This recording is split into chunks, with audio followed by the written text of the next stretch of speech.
Hey, good Monday morning, everybody. It's kind of dreary out here today. I think we're going to get a little rain. Hey, Google. Good morning. Good morning, Lucky Dog. It is 8 a.m. Right now in DeLand it's 72 and partly cloudy. Today there'll be scattered thunderstorms with a forecasted high of 80 and a low of 66. Have a great day. Now it's going to be warm, but they said Monday was going to have a rain. They keep saying we're dry, but actually we're not as dry as normal for this time of year. This is generally our driest time of year, and so I think we've had a lot of rain. But the news guys like to say, "Oh, it's dry," but not really that dry. So, hey, Bob, Sue sitting off to the side. This is Good Lucky. morning. Good morning, Sue. This is Lucky Dog Morning Coffee Chat. Good morning, Ron. I guess it's working today. I don't know. Ron had trouble yesterday. He said he couldn't get it. Didn't like the stream wasn't working, but I don't know. Electronic stuff and live, you never know what's going to happen live. So you just got to play it by ear. You know. It yesterday I barbecued ribs yesterday. They came out really good. Smoked them. Well, barbecued, smoked and barbecued. But yeah, they were good. Have some leftovers, so we'll have some more ribs today. So I like to cook, you know. That's always something we can talk about on the channel here is cooking. So if you have any comments, questions, or just anything you want to share, type it in the comment box, and we'll talk about anything.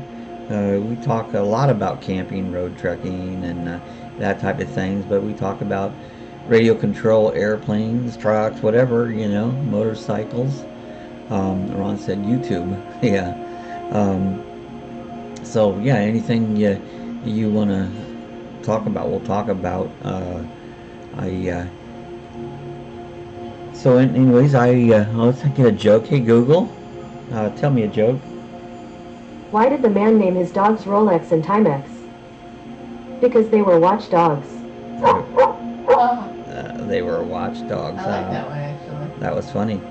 My friend Todd stopped over. Was that yesterday or day before? That was yesterday. Day before. Oh, day before. Saturday. Oh, and he rode his bike. Lost a day. I lost a day somewhere. He rode a bike over, but we were playing with the Google app here, and was trying to get it. It'll tell you if you tell a recipe, it'll tell you how to make it, and you know the whole bit. But it was funny every time I would ask her something, she wouldn't answer me. We were just laughing and having fun. So Google's a lot of fun, but she's not perfect. You know, I never figured she was. So, but anyways, we've been playing around with that on it. So I wanted to read you. We had some comment. Tammy Parrish Miller.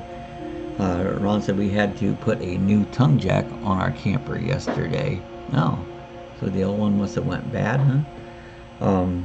So anyways, I want to read you a comment. Tammy Parrish Miller, she subscribed. Thanks for subscribing, Tammy. And she said, I've had a brand new fifth wheel that was just like living in a home. We took all the furniture out and added a recliner and a very nice futon, a corner computer desk, even a counter height dishwasher that was about half the width of a full size. Unfortunately, a tornado wiped it out. No one was in it, so all was well. That's good. Won't ever buy a new one again, though. I want to live in the next one and do some traveling.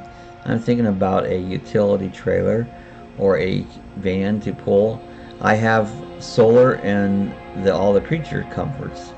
I would actually like to have a Class C, but I have, if something goes wrong in my home and goes to the shop, I found your channel and I subbed to it, and hopefully we'll be there for your next live feed. And Sue said something about like to dance, so she says I like to dance too on it. So that appreciate Tammy come on board. I don't know if she might be on board this morning. If you do, Tammy, say hi on it. And I told her a story about she lost her fifth wheel, and that is something to think about. If you're living full time in a camper and something happens, it goes to the shop. That's your home. And I've seen this on other videos that people have talked about that, where they've had to have their camper in the shop, new transmissions or whatever it may be. Um, and so it does kind of tie you up. I mean, your home is now in the shop.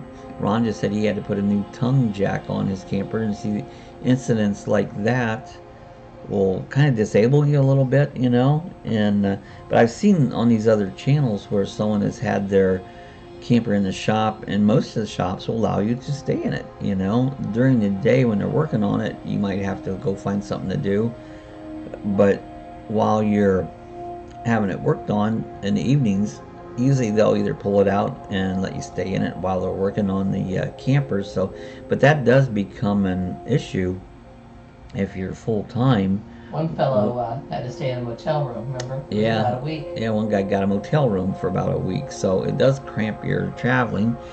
Ron says, yes, I think the camper has been a lemon. I've had more than one problems with it. I wish the tornado would take it.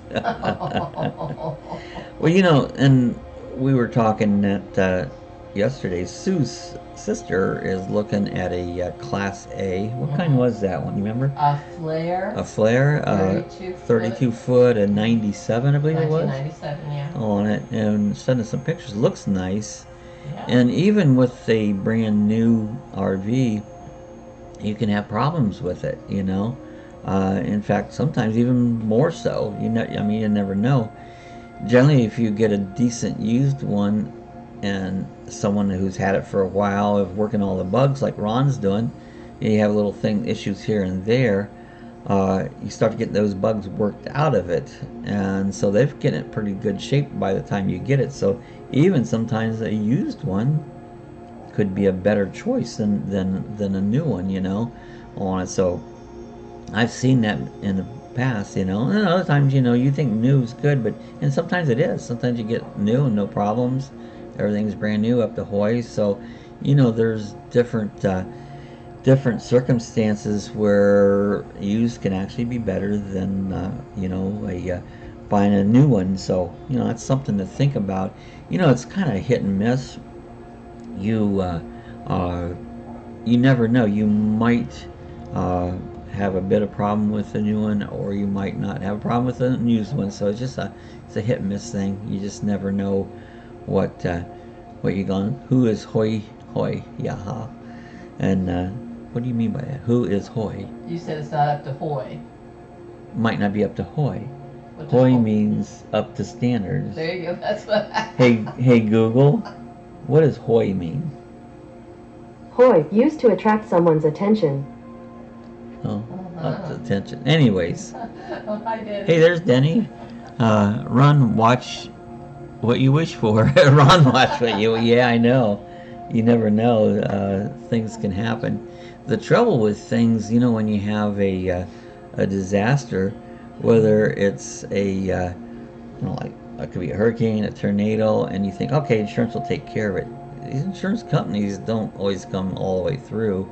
A lot of times they leave you, oh, we're going to deduct this, deduct that, and you left hanging and paying more money than you was expecting, you know. Insurance, my book, insured, it broke, you fix it 100%. They don't work that way, but that's the way they should, you know. They like to have the premiums 100%, you know. Oh, hey, I'm not going to give you the full premium this month because, well, there go, I'm not going to pay you the full loss because that's what they do. So, yeah, I'm not always happy with the insurance companies on it. I was going to read on here in our Roadtrek King site. If you haven't been on our Roadtrek King site, there's a link in the description down below. You can click on it and join if you like, you know. But a Susan Bervinovich, I probably said that wrong. She had a question. She has a 2004 190 Poplar. I cannot figure how to switch back and forth in the summer or winter modes. Does anyone know how to do this? Thanks for any input. And I wasn't quite sure what she was meaning. It says, but I'm trying to I said, "Are you trying to de-winterize the water lines?" That's what I was thinking. I think kind of what she was doing. But she says, "I'm trying to learn about the Trek with the two water tanks. I'm confused what summer and winter mode is. Can you help me out there?" Um, ours only has one water tank and two holding tanks, and that's what I wrote her. Do you have two holding tanks or two water tanks? And it says ours has one water tank, and she wrote back said it has two fresh water tanks. So I started looking this up, and someone else, Cody Reiser, wrote that I think she's trying to winterize her pipes, and also wrote there is no winter or summer modes. Winterizing water lines is something you do to keep them from freezing in the winter months, but there isn't a mode that you can activate on your Roadtrek. And Susan had written back, I am continuing reading the manual and getting more confused. According to what I read, I have two freshwater tanks. It says use only the inside water tank by the driver's door during the winter, and you can use both in the summer, is what meant by summer mode, is what she was wondering. Do you have to activate them, or do you just do the job by switching as water tanks? See, it's getting more, as I read it, it's getting, so I looked it up, and that year does have two water tanks. And I found this little link there, I sent her to that. And so there's one tank that you can use winter and summer because it's inside and it keeps warm so it doesn't freeze. Another Bev had wrote, we have a '07 Poplar and it has two water tanks. The usual one under the Roadtrek and smaller one, interior one, under the passenger's side foot of the bed. The interior one can be used in colder conditions, as theoretically it will not freeze. It's inside the Roadtrek, and we've never filled it after winterizing. Find it's easier to use water jugs. So basically, what's going on in her question here is there's a couple years that they put a water tank that's inside the cabin, and the theory is you fill that one up, and you can use that water tank when it's cold out, when you're traveling around in that, as long as you're keeping the interior of the cabin above freezing. Now, if you was to shut everything down and let the inside of your camper get colder, that one's going to freeze too. So that's what she was talking about, and I wasn't familiar with that model, but I did find some info and sent her to a link that completely explains all that. So if you have on there, or if you get onto our Trek there, there's a link there and you can follow that down. So all you have to go to our road trekking. It's a Facebook group that we have there, and I said it's in the link before. So if that's any information that'll help you out, go to that link and you can read the links from there and figure out what you need to do. Ron says I've got a set value with a no deductible for $39,000. And that's the key when you do your insurances. Whatever, you got to figure out what it's going to do. Now, we only carry liability insurance on our Roadtrek. It probably wouldn't hurt to have some coverage. I think so too. But yet it's the actual value of it is more than what the Blue Book is, because with the vintage Roadtreks, what's happened, they have bottomed out in the Blue Book price, but now they're becoming sought out, and so people want them, and they're actually worth more than what the Blue Book is saying. People are getting a lot more than what the Blue Book's out of them. And I think you do insurance set value, like Ron says, he's got a set value. Well, that's true. Stated value. And then you got to figure out how much this insurance is going to cost you. What will a policy that would cover it for its actual value, what would your premium be? So premium versus what you'd get back in case of a problem, you have to analyze that and make sure that you're not spending more than what the actual worth of the camper would be. So that's something you got to do the numbers. You got to sit down and do the math on them and figure out whether it's worth it or not. Uh, it brings an instance of mine. I've seen people go rent storage buildings. They'll pay whatever per month. I don't know, $100 a month. I don't know what they cost. Average. And they put their stuff in there, and then they'll keep this storage unit for X amount of years, and end up, you have to evaluate how much is this stuff that you're keeping, how much is it worth, versus how many years you pay storage fees to keep that stuff. And is it worth it? If are you paying more in storage fees than the stuff's worth? At that point, you may as well just get rid of the stuff and buy new later on when you decide you want it again. So I was just thought, I've seen that happen. I've seen people spend a lot of money on storage, and stuff ain't worth its junk. I know people have sentimental value things. I don't have sentimental things, because Uncle Joe owned it or whoever doesn't. I don't care. That's just me. Some people, that I guess that means a lot to them. So that's something you have to analyze. Yeah, Ron said the set value was cheaper for me. So, and that's what you got to analyze. Every case is different. Every person's needs and wants different. So whatever works best for you, that's what you've got to do. And just to figure out what it's worth. Hey Google, tell me something interesting. TheGuardian.com says that Americans eat more than 1 billion pounds of shrimp each year. More than 1 billion pounds of. I like shrimp. Shrimp cocktail sounds real good right now. Yeah, that does sound good. I like shrimp. We're right next to the ocean. I don't know exactly where the shrimp boats come in at. I do know where a couple of them come in at. I don't know if you could go down there, buy them off the boat any cheaper or not. Sometimes you'll see somebody along the road here with a big cooler, and they'll have shrimp for sale. And I tell you something though, here locally, what you got to watch, and probably anywhere else, when you buy, it's price per pound. If it's heads on, you cut those heads off. Whatever those heads weigh, that's the part you're not using, and the weight. So if something's say $5 a pound heads on or $5 a pound heads off, the heads off one's a better buy because you get more for your money. That's kind of like buying meat. If it's bone in, you're paying for that bone, which you'll throw away.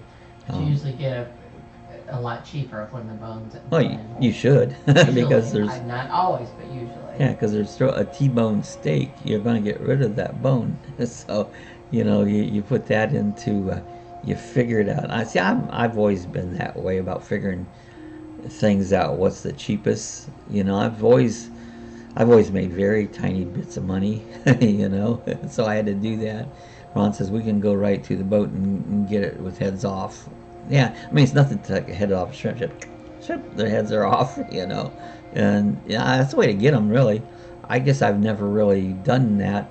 I know sometimes the critter fleet down here, a party fishing boat, they'll catch a lot of shark. There's a lot of shark right down here, and a lot of people don't like shark, and sometimes they'll give it to you. If you're down there when they're all offloading the boat, sometimes they'll just give you the shark. At least they did in the past. I haven't done that for a while. And shark's good. Take shark and put it on your smoker and smoke it. It's really good. I've done that, Then he goes, we have a guy in pickup selling shrimp every day at the sales station. See, that's cool. So, yeah, if you want some shrimp, you can find them around this area here. We've got, this is the area to get them in. Inland, like in Ohio, you don't get shrimp. Lake Erie don't have shrimp, I don't think. I don't think so.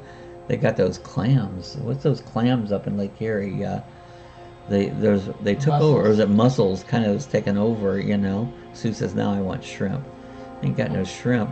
Hey, I do have some cod. It's frozen, but if you've never done this, I have a recipe. If you look on my YouTube page there, you'll find in my recipes it's fake lobster. You take cod and put lemon in the water and I believe sugar in it, and you boil them, and then you kick those chunks out and dip them in butter, and they taste When they really, float, yeah. yeah, when they're done floating. But check out the video. I have the video in my YouTube page Poor there. man's lobster. Poor Man's Lobster, I believe is the name of the video, and you can make it taste like lobster. So, that's pretty good. You want it? Yeah, I've always been economizing on things. I watch how people spend money. One of the biggest things that people don't realize that they're spending tons of money on is like, hey, I'm gonna stop and get a cup of coffee or a Coke or a little snack at the 7-Eleven or Quick Check or whatever on it, and $4 or $5, and some people do that almost every day. You save On their way to work. on the way to work. If it's $5 a day, even 5 days a week, that's $25 a week. That's $100 a month. See, I never did that. I never stopped and I very rarely stopped and ate out. I go home if I got food, but I've always done that because I had to. But that stuff adds up. People smoking, man. Oh man, I think they're $6-7 a pack.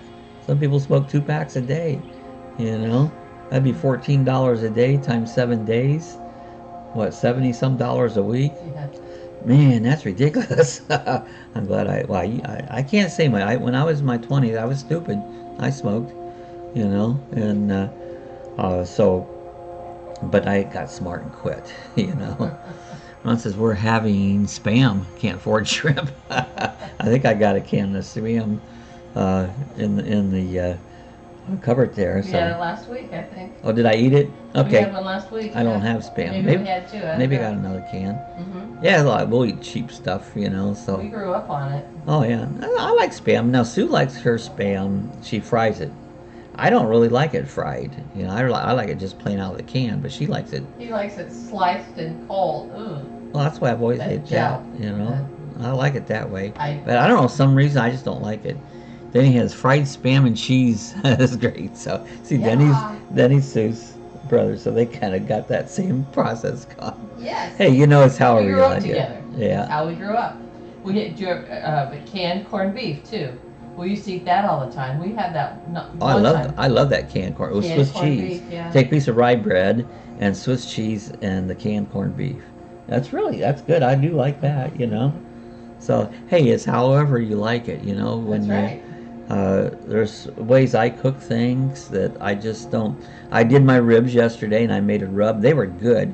I never, ever, never put sugar on meat. I hate sugar on meat. A lot of people do that, and a lot of the barbecue sauces is loaded with sugar. I just don't like that. And so that's me, but that's the way I like it. So if you like it the way you like it, That's eat right. it that and way. I happen to like it on the She- barbecue sauce and glazes. I think it tastes But good. I'm not putting it. You can put it on when it's done, I'm not putting it on mine. Anyways, we're here coming around 20 minutes there. So, hey, glad to see Denny come aboard and Ron's aboard there. Anyone else said that one time? I think there was like 7 of us on there. So, anybody came by, glad to stop by. If you're watching this later on, after I've went off live, does that mean I'm dead? This is live. I'll be dead later on, so I don't know. But anyways, if you're watching it later on, leave a comment. We'll talk about it again tomorrow. And if enjoyed it, give us a thumbs up and then share this with your friends. Tell everybody. I mean everybody. Tell your uncles, your aunts, people you don't like. Tell everybody about it. And tell them to join our live chat there. Do this every Monday morning at 8 o'clock. Thanks for all my subscribers, and if you're not subscribed, hit the subscribe button. Costs you nothing. It's absolutely free. You don't get many things free today, but subscribing to my channel, absolutely free. So hit the subscribe button. I'm going to do a little bit of tiny whoops to get off. So I'm going to tiny whoop a little bit here. So thanks for joining. We'll see everybody again tomorrow, and make it a good Monday.